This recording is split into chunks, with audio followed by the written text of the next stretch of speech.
Folks, welcome back to Canada's Boxing Channel. I hope everyone's doing well. We got a bit of afternoon thunderstorm going on here, so I figured it probably wasn't too smart for me to be out on a machine or in amongst the trees. So I thought far safer to come inside and make another YouTube video. Yesterday, you may remember that we talked about the positive role that certain law enforcement people have had with respect to boxing. And we called it Boxing and the Badge. Well, today we're going to flip the coin. And this episode we're calling Boxing and the Mob. Because, let's be honest, you can't really talk about the history of boxing without talking about organized crime. Boxing as a sport, boxing as a business, was for a long time an uncomfortably close dance partner with the mob. You know, the early days of boxing, from bare knuckle days to the Black Hand, organized crime fingerprints were on boxing as far back as the late 1800s. Back then, of course, boxing or prize fighting was in many jurisdictions illegal. Fights had to be arranged in secret. Bets were made under the table. They used to have barges and ships that would sail around, away from, not in international waters, but away from, municipal waters, away from prying eyes, away from law enforcement, right? And of course, like I said, bets were, you almost can't have boxing without wagering, right? And so bets were made under the table, shady deals were made, and of course, the bookie wants to make sure the right guy wins. By the early 1900s, there was a group called the Black Hand, and they were forerunners, if you like, of the American Mafia, and they were already active in boxing hotspots like New York, fixing fights, extorting fighters, taking cuts from purses. It really was the Wild West, just with brass knuckles, I guess. When Prohibition kicked off in the 1920s, and that was, Prohibition, what a shot in the arm for organized crime. And by the way, for a lot of Canadian, these days, super respectable families who made their money by shipping booze off to the States. Oh, right. And anyhow, guys like Al Capone and Owney Madden. Owney Madden was actually a Brit originally, believe it or not, were rolling in illegal money. What did they do with all that cash? They actually invested in boxing. Madden, for instance, he backed fighters like Primo Carnera, the former heavyweight champion of the world.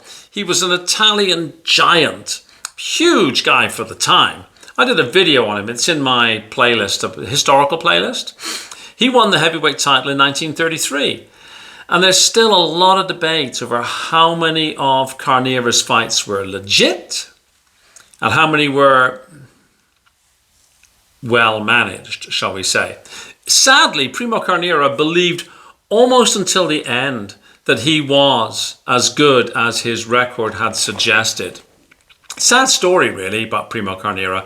And like I say, I did a video on it. If you're interested, please go and have a look at it. Now, mobsters saw boxing as the perfect business, right? It's high profile, it was cash-based, and it was full of desperate young men willing to fight their way out of poverty. And, one can argue that that's been the attraction of boxing, like for a long time, like a lot of young men faced with really desperate circumstances look to boxing as their way out of those desperate circumstances. By the 1940s and the 1950s, you could call it the golden age of corruption.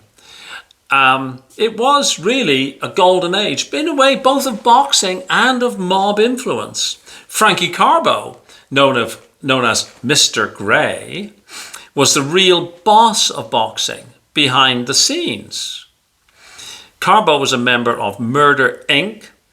and a Lucchese family crime enforcer. Not a man to cross. He didn't own the fighters. He owned the managers, the promoters, and some would say the boxing commissions. And if you didn't play along, you didn't get a title shot. That was the deal. Even the great Jake LaMotta said that he threw a fight in 1947 to get a title opportunity. One of the fellows who apparently never acquiesced was the incomparable Sugar Ray Robinson. But how many fighters did that, and how many fighters would bend the knee, right? I mean, these are questions that we really don't know the answer to. And then we talk about Sonny Liston. Sonny Liston's one of my favorite fighters. He cleaned out the heavyweight division, but he was managed by mob-connected figures his whole career. I mean, that doesn't mean he wasn't a great fighter, but it does mean that somebody else was cashing his checks. And if we look at Sonny Liston's losses, one wonders. And then, of course, we've got Sonny Liston's, I'm getting ahead of myself here, but we look at Sonny Liston's death. It raises more questions than it answers, right? So, in the 1950s and 1960s, the United States Senate stepped in. I know cynics could say, a bigger bunch of crooks have never existed. You're not going to get a whole heck of a lot of argument from me if you want to say that about politicians. But anyways, let's not get into that. But the US Senate stepped in and they launched hearings into organized crime's control of boxing. And Carbo and Blinky Palermo, I hope I'm pronouncing that name correctly. They ended up at least paying a price. Was it sufficient? We don't know. I'm not saying it was or wasn't, but they ended up paying a price for their involvement in boxing. Now, that should have been a turning point, right? You're taking these people to task. But, I mean, could you really say that? Was that the end of the mob's involvement in boxing? I'll let you decide, right? But even as boxing became more regulated and commissions grew stronger, organized crime probably never really left. It just, frankly, got smarter, right? And make no mistake, a lot of organized criminal groups are very smart. And if they don't have the homegrown intellectual horsepower, there's so much money, they hire it. There's a term for it, elite deviants. You hire the best lawyers, the best accountants. That's what you would do, right? When Don King first came on the scene, and I wouldn't say that Don King should be held up as a paragon of virtue. Let's just say that. But Don King, had a manslaughter conviction, and people say he strong-armed his way into promotional power. Was he mob connected? That's always been debated. I think it's fair to say that it really helps if you've got connections. There's also, back in the 70s, people say there were very murky dealings around the so-called alphabet organizations, WBA, WBC, IBF, WBO. Some people would say that some of those sanctioning bodies had very questionable leadership. And there definitely have been fight decisions.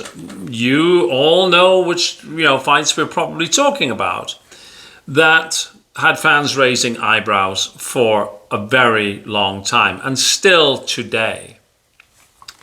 Which brings us to today. Today, things look more legitimate, right?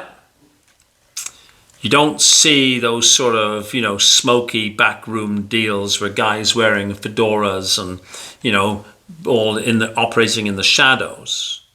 Things look more legitimate. Big money TV deals, streaming, open purses, drug tests, the Muhammad Ali Act giving some sort of transparency. But without mentioning names, it's been within most people's memories. There's been famous organized crime names linked to boxing, right? And some people have written about the involvement of very famous current people and drawn connections, which may or may not exist. But there's still some sort of, conversation, right?